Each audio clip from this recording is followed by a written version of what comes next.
have a few things I want to say just to help us have an efficient meeting, effective meeting. One, please keep yourself on mute if you're not speaking.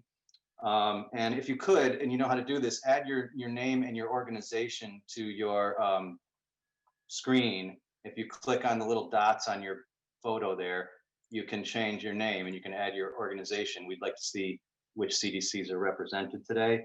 And I also want everybody to know that we're going to be recording this event. Okay. All right. So to start us off, I would like to ask for a moment of silence, if you don't mind, to reflect on the losses and difficulties that we've all experienced through this pandemic.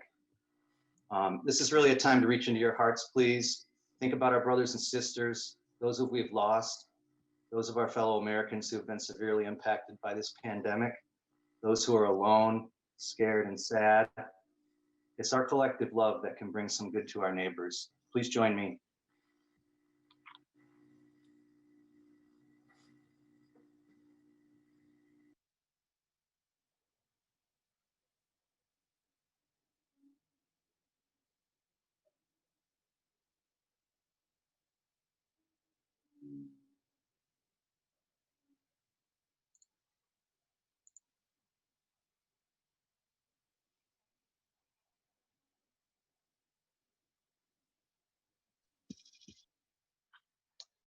Okay, thank you, everybody. That was very special. To continue our efforts here to orientate ourselves to positive collective action, I'd like us all to acknowledge the land that we sit on today. I'm going to read a formal acknowledgement that recognizes and respects Indigenous peoples as stewards of this land. My maternal grandmother was an Algonquin, and I'm honored to read this acknowledgement.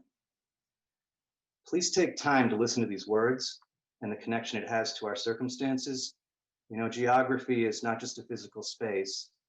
It's history, tradition, family, and relations, and it's now. We would like to take a moment to recognize and appreciate the land we are gathered on today.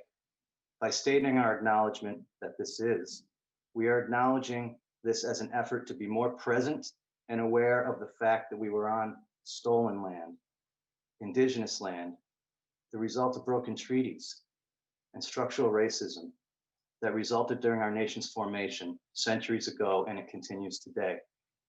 Recognizing the land allows for the creation of a safe space for open dialogue and community building with Indigenous communities. It's a way for us to acknowledge and appreciate the land we meet on, and a way of recognizing and respecting Indigenous peoples, past and present, who have been living and working this land. We also acknowledge the inequities that harmed Indigenous tribes' ability to thrive, and that these inequities still exist today, only compounded by time. Therefore, we'd like to recognize the Massachusetts people. We'd like to recognize the Wampanoag tribes, including the Nauset, Nantucket, Pennacook, Packanack, and Paccaset. We recognize the Mohican tribe, including the Nipmuc and the Pequot, and we recognize the Mohican tribe, including the Pocumtuck.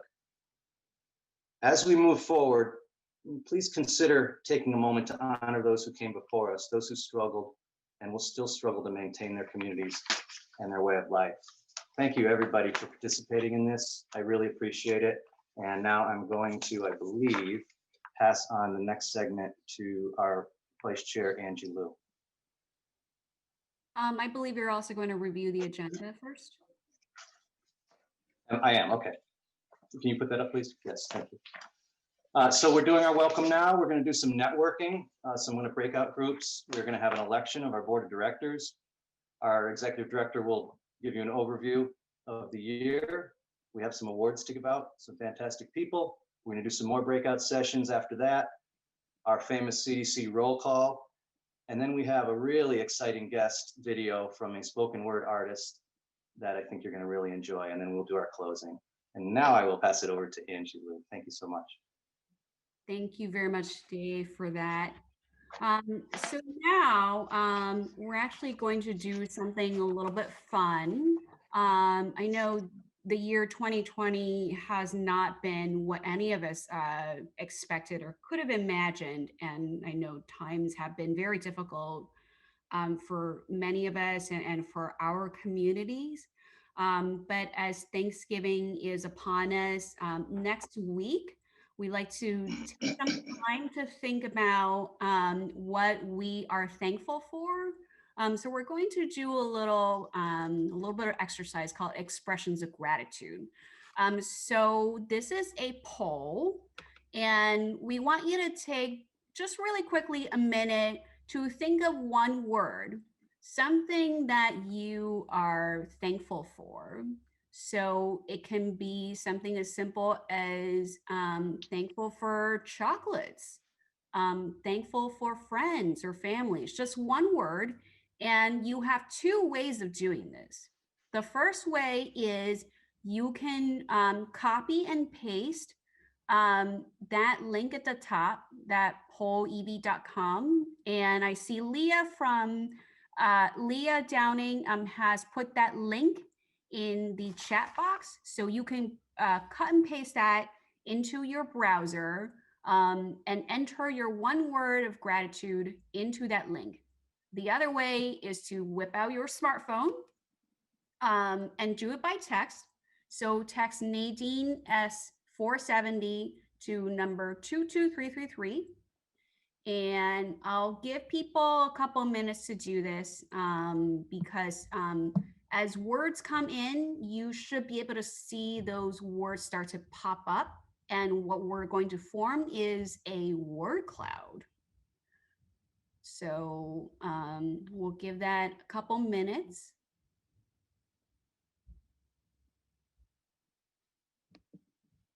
And I'm going to do it myself as well.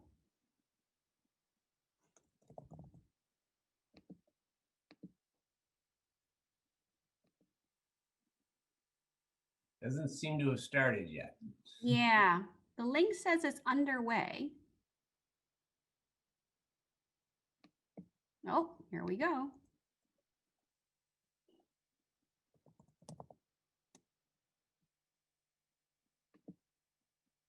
All right, starting to see some words pop up. Wow, look at those come in. Family is a big one. Health, community, collaboration, friendship. Yes, yes. That's wonderful. Thank you. Thank you. This is great. Thank you. We figured this is a fun and interactive exercise to ground ourselves and to remind ourselves that despite the extraordinary times that we are all living in now, we still have things that we can be grateful for and show our appreciation and gratitude. So thank you very much for participating in this.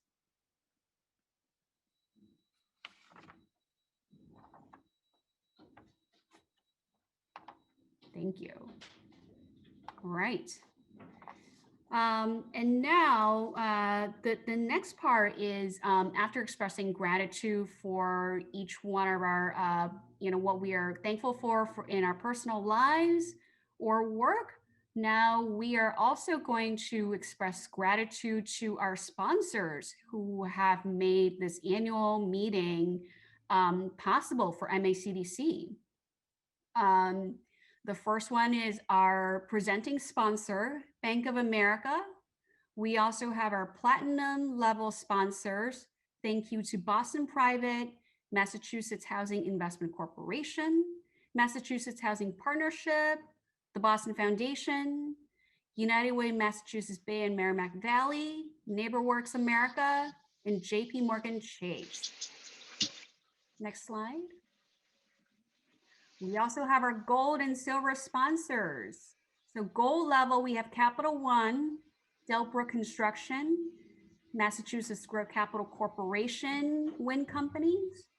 At the silver level, we have Archer Consulting, Dedham Savings, Dorchester Bay EDC, Harbor Light Community Partners, Kevin P. Martin Associates, Klein Hornig, M&T Bank, Needham Bank, NEI General Contracting, Peabody Properties, Topps Health Plan, and Wingate Management Company.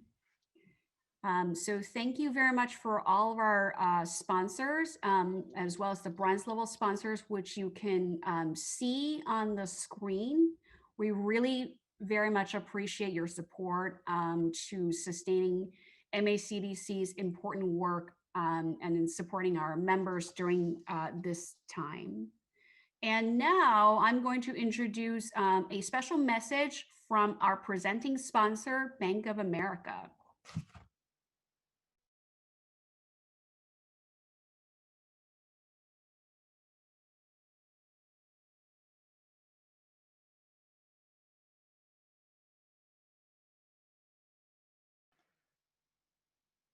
I'm not hearing any sound. Is anyone hearing any sound from the video?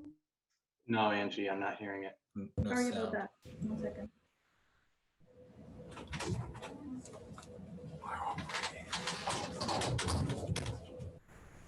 As a reminder to please mute your mics.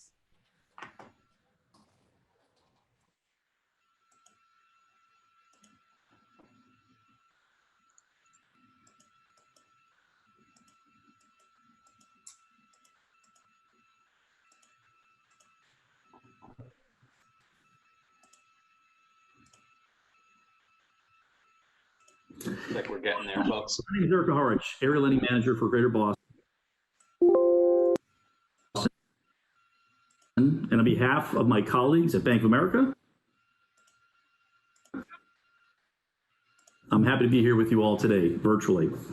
Bank of America is proud to support the MACDC in their tireless work advocating for inclusive and interconnected communities across the Commonwealth, and we're honored to call them a close and longstanding partner in our shared efforts to improve economic mobility. Like everyone here today, we want our communities to develop and thrive with opportunity for all. Housing and community development are the cornerstones of a healthy community, and here in Massachusetts, we face a critical shortage of affordable housing. Massachusetts has been creative and proactive in seeking housing solutions, and we all have a part to play. Bank of America initiated a $5 billion community homeownership commitment, a tailored, community-centered program that matches our resources to the unique needs of home buyers in low and moderate income communities across the country. The community homeownership commitment is designed to help more than 20,000 individuals and families thrive through the power of homeownership. However, we still have a long way to go, and we're pleased to support organizations like the MACDC that propel the conversation forward and work hard every day to find solutions to critical problems. Bank of America is grateful to play a small role in this annual meeting and look forward to continuing the partnership together. Thank you. Thank you for that message from Bank of America, our presenting sponsor. So now the next segment that I'm going to introduce is a networking session, and we're going to do it via breakout rooms. So for those of you who have participated in MACDC's annual meetings in the past, for example, like last year, you probably remember the big rooms, as well as the breakout session panels at Holy Cross College in Worcester, as well as the lunch. I always really enjoyed seeing everyone's faces, talking and meeting with people who I had not met before. And it's through those informal interactions that we often get to build long-lasting relationships. And those relationships really is the bond that facilitates our collective work. And because we have to do this virtually, we cannot do those in person. So we're going to try to recreate this in the breakout rooms. So when you go into the breakout rooms, and I think we'll probably have maybe approximately 8 minutes. So as the prompt, we would like you to discuss this prompting question, which is, how has the pandemic strengthened your organization or you personally? So to model that, I can say that the pandemic has actually really brought our staff together. in terms of morale and just the cohesion. And so we're going to, I think Nadine or Leah is going to break us into breakout groups shortly.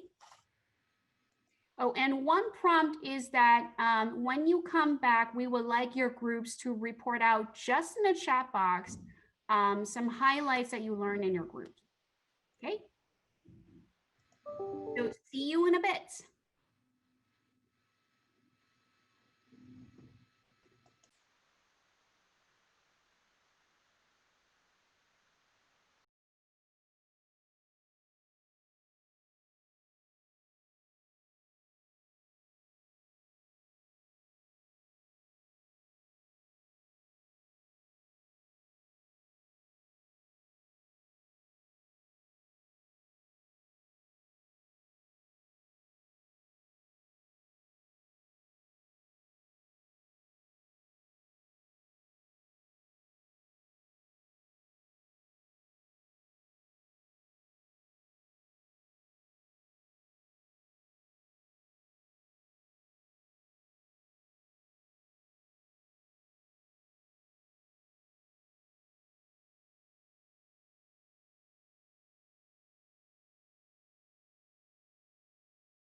Okay, as people are coming back, we do not have the time for all the groups to share because we have 236 participants. That would take a long time. So all I would ask is for you to share in the chat box, and we encourage you to continue this conversation in the chat box to share about what your group talked about. What strengthened your organization or you personally during a pandemic. And now I am going to hand over to Jennifer Van Kampen, who is going to lead our board of directors election. Thank you. Yes, thank you, Angie. We have one more important vote, people, to take this 2020 election season. In a moment, I'm going to be asking you to vote for this slate of Board of Directors members of MACDC. But first, I want to thank some of the outgoing board members who have made many, many contributions, in some cases over many, many years. So thank you goes out to Richard Thal, Steve Teasdale, and Meredith Levy, who were very awesome members of the board, and we will miss them. And we wish them well in their next endeavors. And I'd like to recognize and highlight the three new board members coming on. Gonzalo Puigbo of Somerville Community Corp, there we go. Casey Starr of Maine South CDC, and Sunith John of Fenway CDC. So this is your new board of directors. And can I have a motion to adopt this slate as presented? So moved. Thank I'd like to you. make a motion. I'll make a second. And we've got a second. Awesome. If you are in favor of this, please give us a thumbs up or a wave. And Angie is going to count all 236 of you. So let's see I it. didn't sign up for that. It looks like the motion carries. Thank you very much.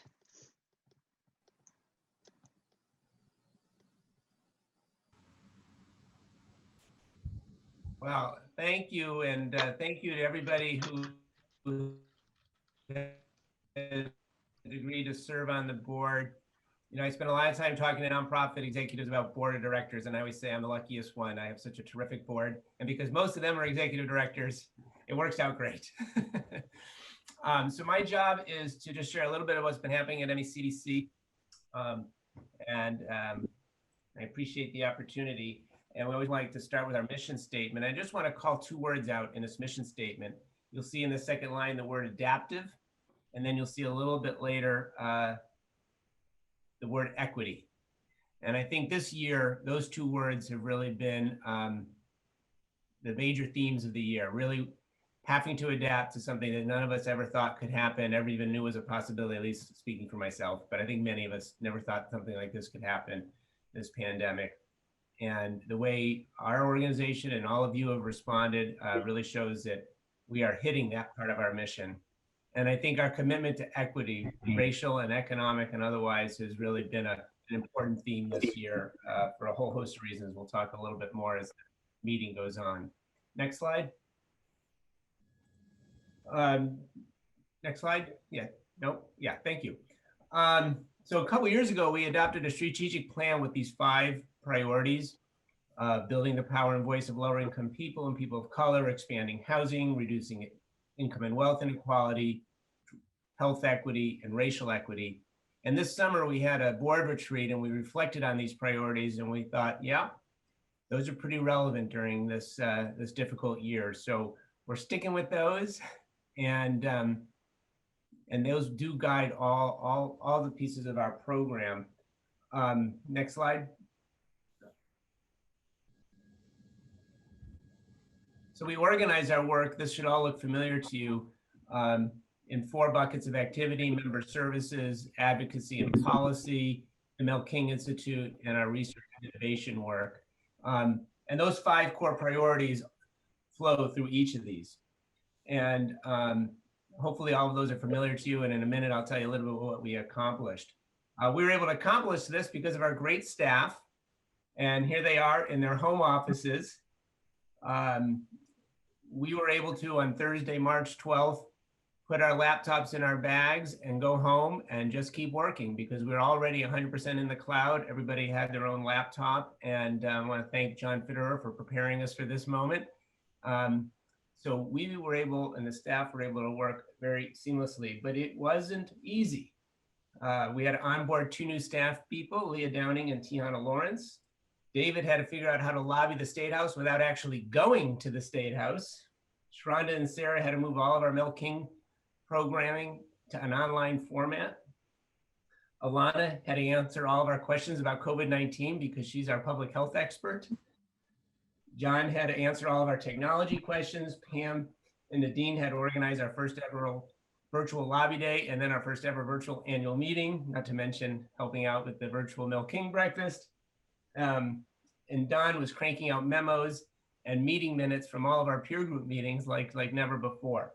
So I want to thank the staff and give them a little round of applause because they really stepped up to the moment. So what have we accomplished over the last year? Next slide. In our member services program, I just want to call out in that blue column there, 100 total meetings, 77 peer groups, 2,000 people. And I think that just reflects this, especially since March, the participation from our members has been really extraordinary. It's been one of the good things about going to an all remote format. It's really helped many more people participate. So we're feeling like we're engaged with our members more deeply than we have ever before. On the policy front, the next slide.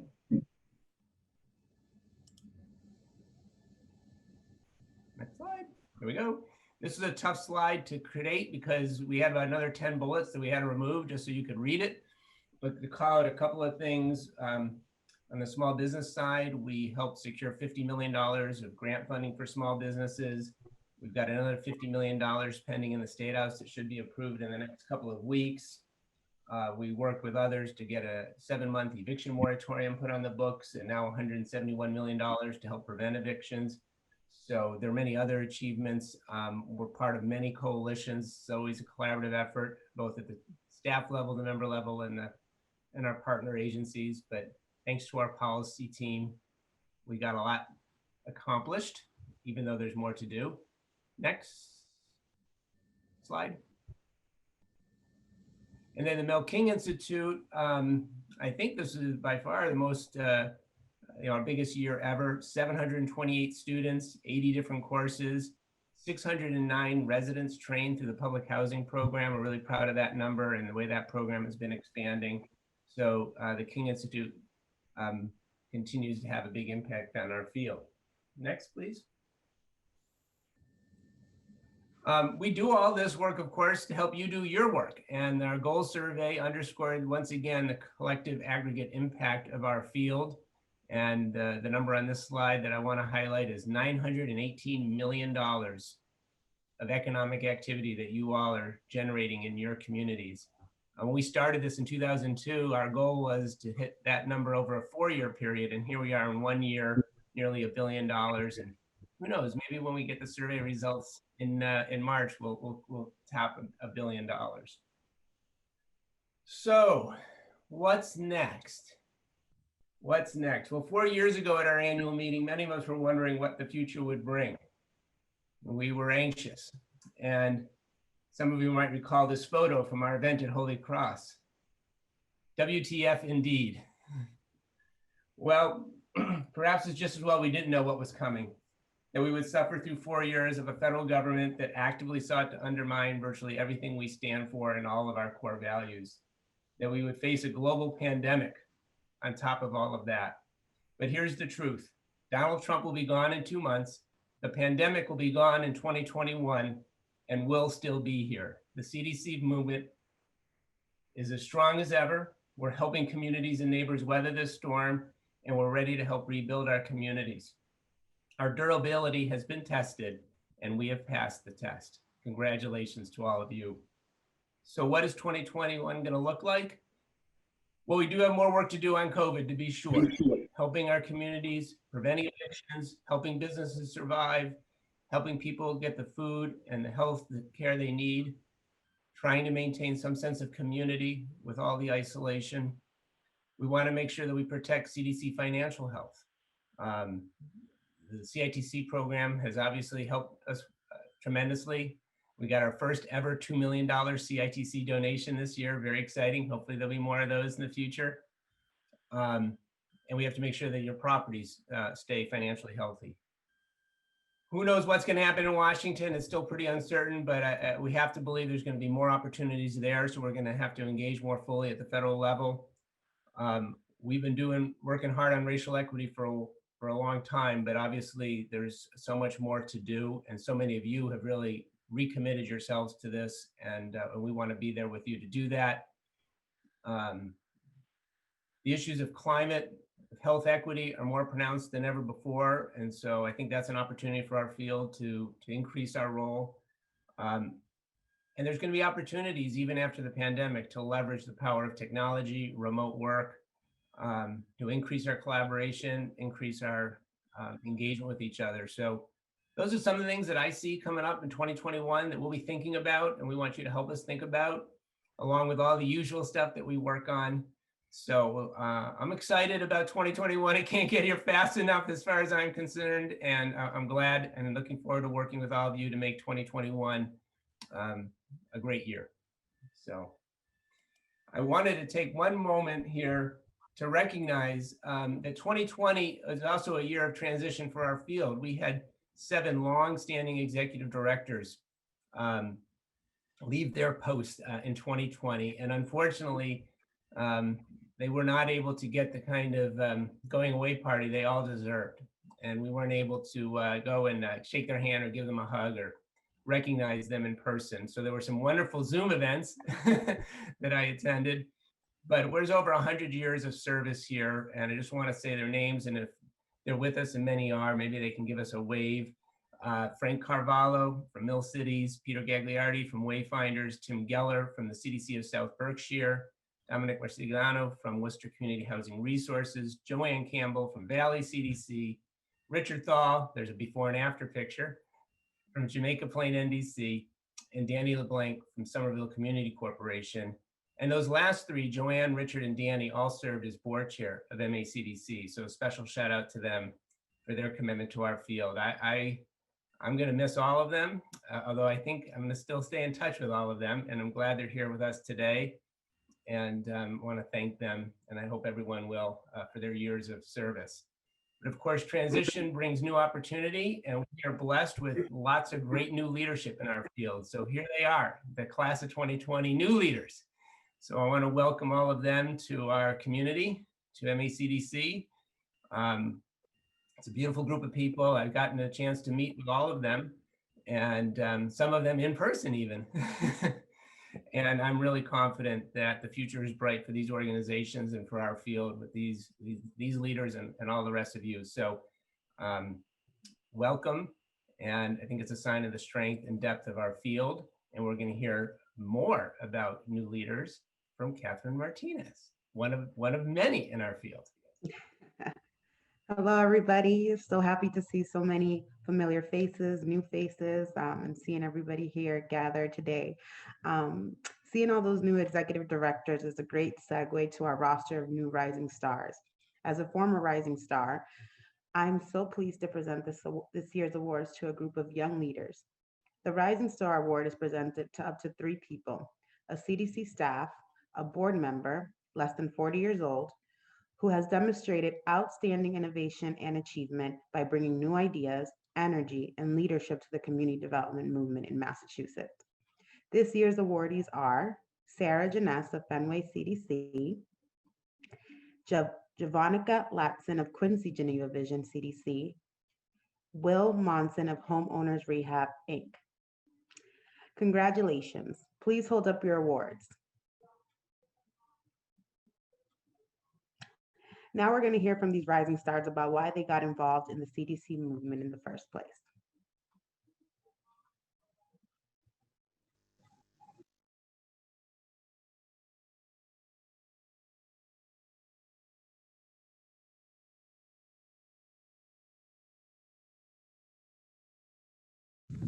I'm Sarah Jennis, and I'm a Fenway CDC board member.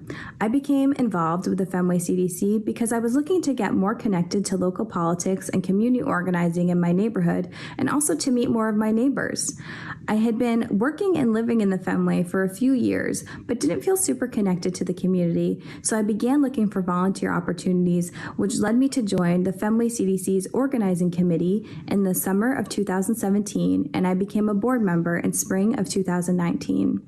Working with the Fenway CDC has been wonderful, and I see the positive impact the organization has on the neighborhood, including preserving and redeveloping 97 affordable housing units at Newcastle Saranac, advocating to get the Attorney General's office involved in no-cause evictions at Our Ladies Guildhouse in Kenmore, and also to encourage our neighbors to participate in opportunities like the election and the census. It's a privilege to be a Fenway CDC board member and an honor to receive this Rising Star Award. Thank you. Hi, my name is Will Munson. I'm a project manager at HRI in Cambridge, and I wanted to work in the CDC field because growing up in the Chicagoland area, I saw how much place mattered and how geographical segregation and inequalities had enormous impacts on the well-being of communities and individuals living in disadvantaged areas. I always wanted to figure out the best way to rectify these disparities, and I began my career at a think tank in Washington, D.C., working on socioeconomic policy. But after a little while, I realized that I wanted a more tangible connection to the work I was doing and those communities that I was serving, and to the wider network of peers who were helping me do that work. So, like many other folks here within MACDC, I was drawn to the Boston area by Urban Planning School, and now I'm doing my best to address the issue of affordable housing in Cambridge and the wider region. I'm Javonica Latson, Interim Director of Residential Services at Quincy Geneva New Vision CDC. After witnessing the impact that my mother has had within the community that I grew up in, it really sparked my interest to work in the CDC field. I did not come into my first position as a residential service coordinator with a lot of knowledge about the work that I would be doing. However, my drive and dedication to provide assistance to those within my community was a given and came naturally. Our residents at Quincy Geneva motivate me every single day with their kind words, their determination to want to be better, and their ability to push through their hardest times, such as COVID-19. I have definitely found a new passion working at Quincy Geneva New Vision, in that I don't just view my job as work. I view my job as my duty to encourage, assist, and be there for our residents and those within the community.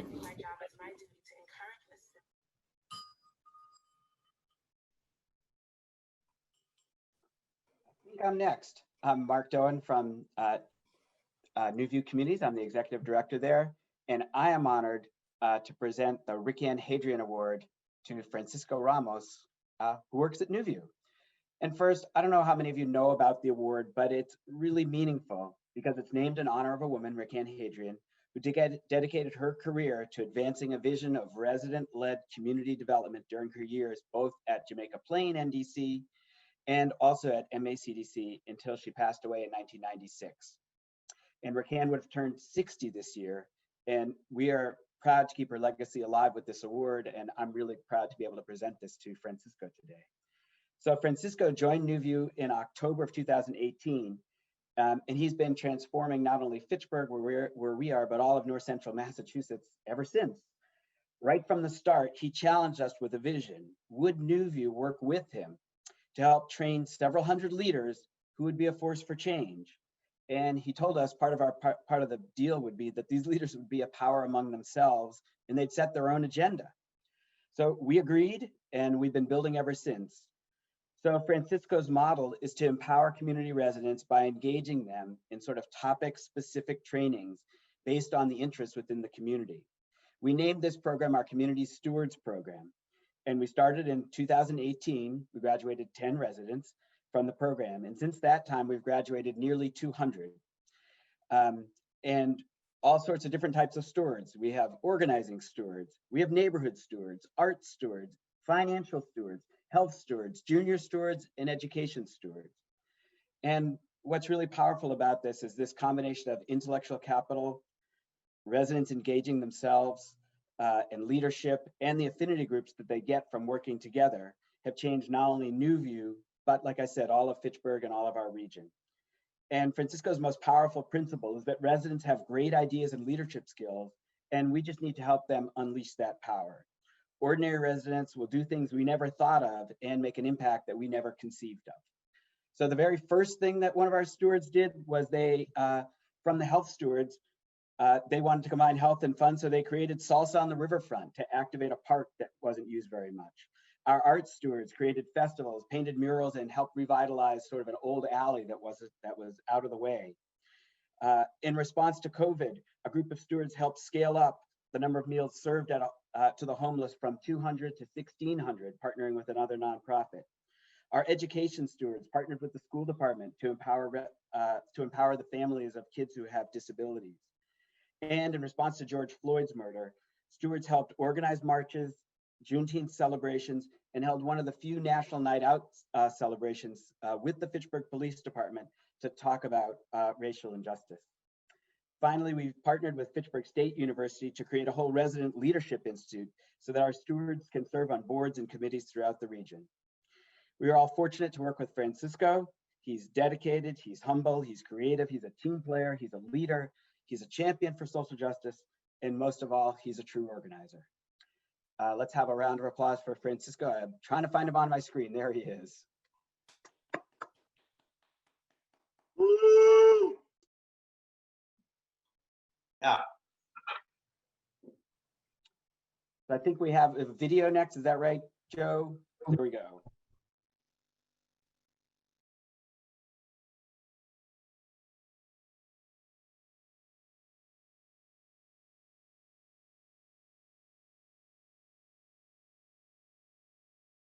Hello, my name is Francisco Ramos. I am the community organizer for New View Communities in Fitchburg.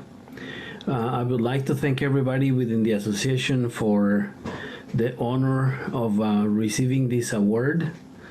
I very much appreciate it. Thank you. And I would like to receive it on behalf of all the community stewards that are working with us at New View Communities.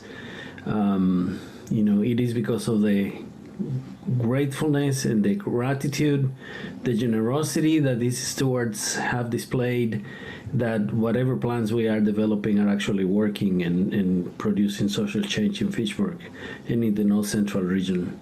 The stewards have spent countless hours in training, in planning projects and implementing them and evaluating them.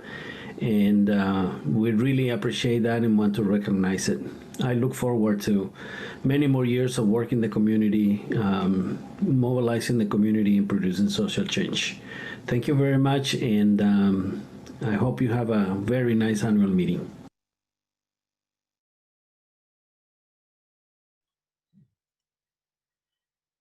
Hi, all. Congratulations to all the awardees. It's awesome to be able to work with such great leaders and great new young leaders. So we all know that the best part of our annual meetings is being able to chat with your colleagues, seeing each other, talking and learning from each other. So we wanted to give you another opportunity. We're going to do another breakout session now. And we hope that you'll get to talk with old friends and make new friends. So we want you to discuss what you are going to do in the next year to sustain community within your organization, your neighborhood, your workplace, among residents, or otherwise. Your organization might be doing something like EBA did. They had Zumba classes live on FaceTime. Or you might have your staff reaching out to all of your residents with phone calls regularly to make sure everyone is connected. So I think we're all going to go to breakout sessions now and have this discussion.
from old, oh, did I lose you?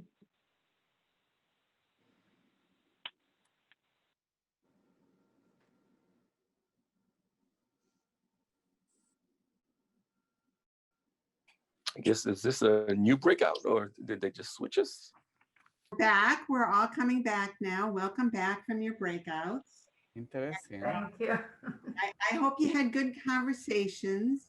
And if you want to, if you learn something really interesting or new from your colleagues, I hope you'll share it in the chat, because we've got, over 200 people, so we can't all report out on the great conversations we had, but please feel free to put it in the chat, okay?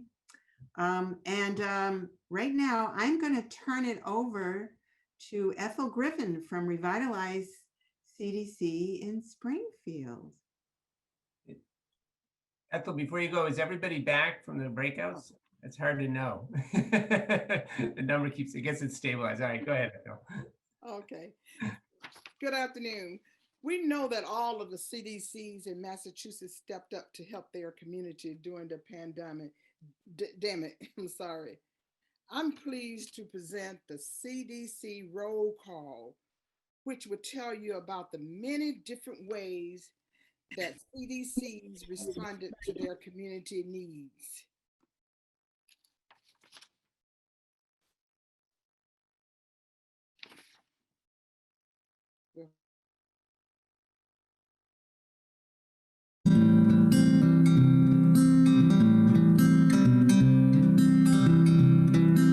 Hi, I'm Ann Muller from New View Communities. Welcome to Carter School Apartments. We placed this building in service and did a full, safe rent up during the COVID shutdown. Welcome home.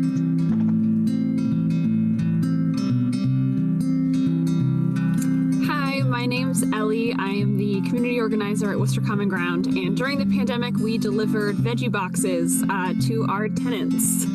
I am Carl Nagy Kirschland from Just to Start. We've launched the Safe and Secure Fund, assisting 200 families with urgent financial support while continuing to run all of our programs in developing new affordable housing like this.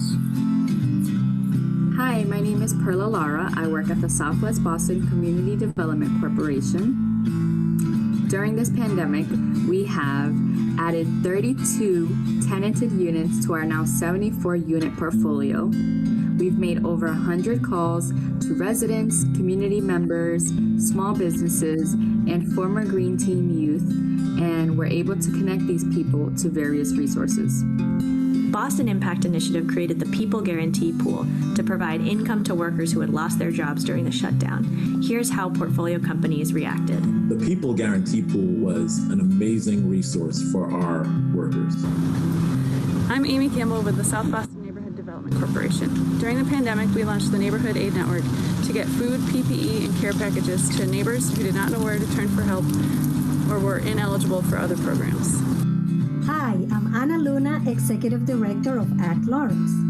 This year, during the COVID-19 pandemic, we successfully moved our Youth Jobs program completely online. We graduated 25 youth with jobs and leadership skills. I am Angie Liu, the Executive Director of the Asian Community Development Corporation. This year, we helped raise $350,000 of emergency funds to distribute to the most vulnerable households in Asian community. Hi, I'm Kara Erdman, and I'm the COVID-19 Program Coordinator at Revitalize CDC in Springfield. During the pandemic, we've started a delivery program that brings cleaning supplies, PPE, and food to people directly affected by the COVID-19 pandemic so that they can remain safe and healthy in their homes. My name is Genevieve from Watch CDC. We help over 900 households with basic needs, helping them apply for local and state emergency applications for rent. And also we coordinate with 30 other agencies to help our community with basic needs. Hi, my name is Dee Dice. I'm the Small Business Development Director at Valley Community Development, and we will be giving out $1.3 million to small businesses thanks to the Federal CARES Act. My name is Sharon Cho, and I'm a project manager with Dorchester Bay Economic Development Corporation. I'm here at the site of our Indigo Block project, where we're developing 80 units of rental housing, of which more than half are affordable units and 9 homeownership opportunities. Hi, I'm Helen Karam from the Franklin County CDC, and during the pandemic, we have deferred loan payments for our small business owners. Hi, I'm Pam Anderson, the Director of Business and Credit Programs for the Community Development Partnership. We are currently in the process of distributing over $400,000 of CDBG-funded forgivable loans to local small businesses who have suffered a loss due to the pandemic. I'm Chris Norris, the Executive Director of Metro Housing Boston. Between July 1st and September 30th, Metro Housing spent $3.2 million to preserve the tenancies of 1,100 families in Metro Boston's region. Hi, I'm Cassie Whithouse, a project manager at TND. In March, the Connect program at TND launched a resource hotline. Operated by dedicated staff and volunteers, 2,500 callers have found help applying for public assistance programs. So far, volunteers have helped callers access almost $2.5 million of cash assistance. I'm Lauren Klingler from Lawrence Community Works, and during the pandemic, we created a community resource fund and redistributed over $200,000 to hundreds of Lawrence families for groceries, rent payment, and utilities. Hola, I'm Jahaira Mejio, Director of Resident Service Program at EVA. During the pandemic, our residents have never been alone. EVA has been there for them, providing food access, support related to unemployment, one-to-one technology assistance, case management, and virtual events. Hi, this is Gonzalo Pripo, CEO of Somerville Community Corporation. During the pandemic, we helped low-income families with rental assistance application and also unemployment application benefits. Thank you for your support. My name is Claire Camo, and I am the Senior Project Manager here at Metro West Collaborative Development. And during the pandemic, we broke ground on 48 units of rental housing in Medway. Hi, I am Darrell Harris, and I am a staff member at Urban Edge Housing Corporation. And during the pandemic, we distribute $150 Visa gift cards to more than 1,200 residents in the Roxbury and Jamaica Plain community, injecting more than $189,000 into our local economy and small businesses. Hello, I'm Suneet John, and this is Nick Pittman, and we are with the Fenway CDC. During the pandemic, we have been renovating the historic Newcastle Saranac buildings in Boston to preserve affordable housing for 97 households. I'm to Quincy, Geneva. I'm Nicole Purvis. I'm the Director of Programming and Residential Services. During the pandemic, we made it a priority to feed our families. Thank you, Jean, for always making sure our families are fed. Hi, my name is Misael. Hi, my name is Marilyn. Hi, my name is Gabriel, and we are NOAA Youth Organizers. Today we have helped our Speak for the Streets to plant these new trees here on Border Street. We are here to keep up with the maintenance for these next following few weeks.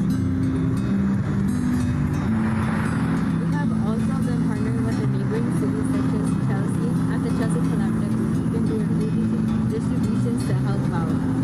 Help out more and get more trees to continue to expand our tree canopy campaign. Hola, muy buenas tardes. Mi nombre es María Claudio. Soy líder de la comunidad de la CDA, donde ellos nos ayudaron en esta pandemia y nos ofrecieron unos printers, unos laptops para nuestros niños de nuestra comunidad. Estamos muy orgullosos de lo que hace la organización CDA para nuestra comunidad. Hi, I'm Rosa Ordaz with Harbor Light Community Partners, and during the pandemic, we built and held a socially distant open house for 2 Hardy Street. The Community Scale Housing Initiative made it possible for us to build 6 affordable units for family housing in Beverly, Massachusetts. Hi, my name is Teresa Willender, Development Coordinator for the Waterfront Historic Area League in New Bedford. And this past year, we transformed this historic home into 10 units of Veterans Transitional Housing in partnership with the Veterans Transition House. Hi, I'm Laurie Driscoll, Commercial Lender with Seed Corporation and Cranberry Country Chamber of Commerce Board Member. During the pandemic, we provided free business information sessions for not only Chamber members, but any small business owner who wanted to Zoom with us. Hi, my name is Noelle Humphreys, and I'm the Associate Real Estate Development Director at NeighborWorks Housing Solutions. During the pandemic, we managed to complete the development of 5 units of housing for adults with intellectual and developmental disabilities right here in Quincy. Hi, everybody. My name is Leslie Melendez, and I'm the Deputy Director at Groundwork Lawrence. during the pandemic, we were able to safely open our farmers market to be able to offer fresh and healthy food to the community. We also had a program for restaurants that provided economic stability for 8 local restaurants, while at the same time providing 16,000 hot meals to residents in need. This is how we're attacking the pandemic. How are you? I'm Keith Ferry, the president and CEO of Wayfinders. During the pandemic, we opened our new housing center, where our amazing staff provided assistance to over 1,000 families with more than $2 million in resources to support their housing stability. Hi, this is Ed Banks, the program coordinator for the Mill City Mentors program at CTI, and how I helped during the pandemic is I started an e-mentoring program in which mentors and mentees can play video games like Fred, he's in the middle of a game, or they can just talk to one another, enjoy each other's company, and develop a friendship. Hi, my name is Elisa Magnata. I'm the CEO of Housing Assistance Corporation. And in response to the pandemic, we started a workforce housing relief fund to augment the RAFT and IRMA funds that we also distribute, as well as launching an online application so that people could apply for any of these funds virtually. My name is Chantal Alex, and I am a staff member at North Shore CDC. During the pandemic, we developed a passport program that provided vouchers for food and cleaning supplies and other essential items to the most vulnerable residents in the community by partnering with 6 Point neighborhood bodegas and restaurants.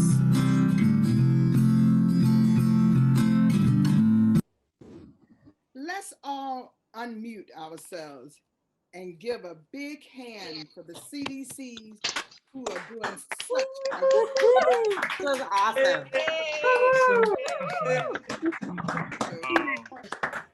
Awesome. Thank you so much, everyone. This was amazing, and it's another example of the work that CDCs do. My name is Vanessa Calderon Rosado. I am the Chief Executive Officer of IVA, Inquilinos Boricuas en Acción, a CDC based in Boston South End. And as we just saw, the work of CDCs is all inclusive. We go beyond building and preserving affordable housing to revitalizing neighborhoods, creating vibrant communities, and really support our neighbors and our residents through thick and thin.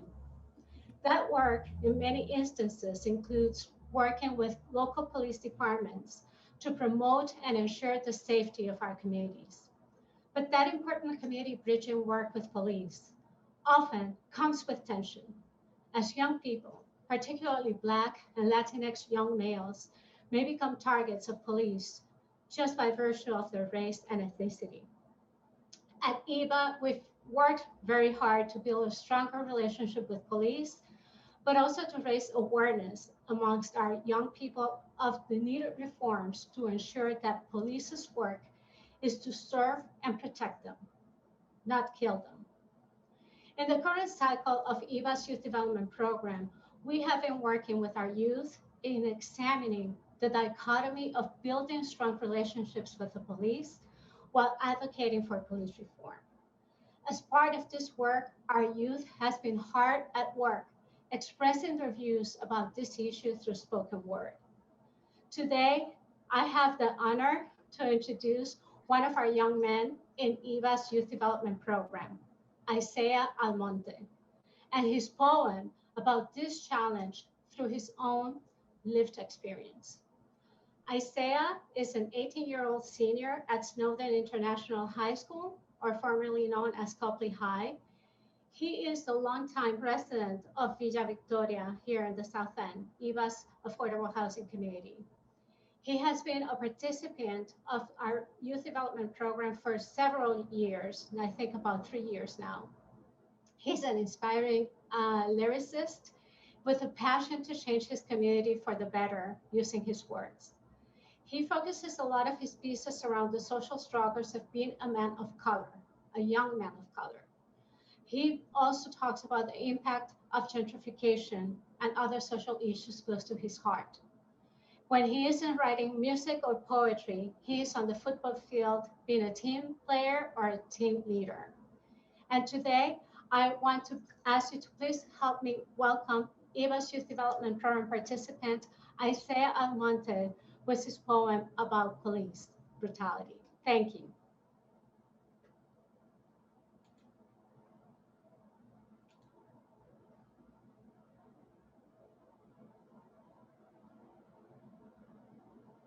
Mama told me to stay home. She said no one to love you out there. The cops are supposed to protect us. Why do I have to feel scared? Please, sir, don't pull out your gun. I got my hands up in the air. Bang, I told you that I was unarmed.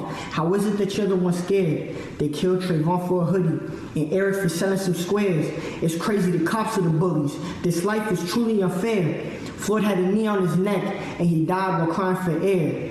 Thinking, am I the one next? How does one begin to prepare? Trying to spread love, get titled as thugs, cause of my skin and my hair. Assuming sell drugs, they're pulling our plugs, our lives could never be spared. We tell the police we're calling for peace, you can tell that they never care. Can't be on the streets before you get beat, make sure that you're well aware. You told us that we were all equal, but you kill us and beat us like slaves. It's crazy that we step outside and we basically dig our own graves. They killed Martin Luther for dreaming that things would be different one day, just hoping that things would be different. I mean, what else can I say?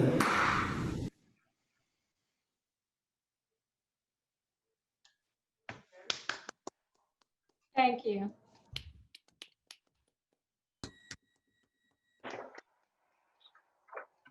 Amazing and hard to follow. I don't know if any of you believe in reincarnation, but I have one statement that I want to leave you with. And I think we're seeing something full circle here with this young man. That was an amazing poem and very moving. And I want to leave you and leave this meeting with a quote from a very important person that we lost this year, an American statesman, a civil rights and nonviolence leader, John Lewis. When historians pick up their pens to write the story of the 21st century, let them say that it was your generation who laid down the heavy burdens of hate at last, and that peace finally triumphed over violence, aggression, and war. So I say to you all, walk with the wind, brothers and sisters, and let the spirit of peace and the power of everlasting love be your guide. I look forward to working with all of you in the coming year to lay down this heavy burden. Thank you, everybody, for attending this meeting. And I think if you can stick around a bit, we're going to be talking a little bit after the meeting. This has been very powerful and moving. And let's give everybody one more round of applause, all the CDCs that showed us all the good work they did, and everybody that joined this meeting. Thanks so much, everyone.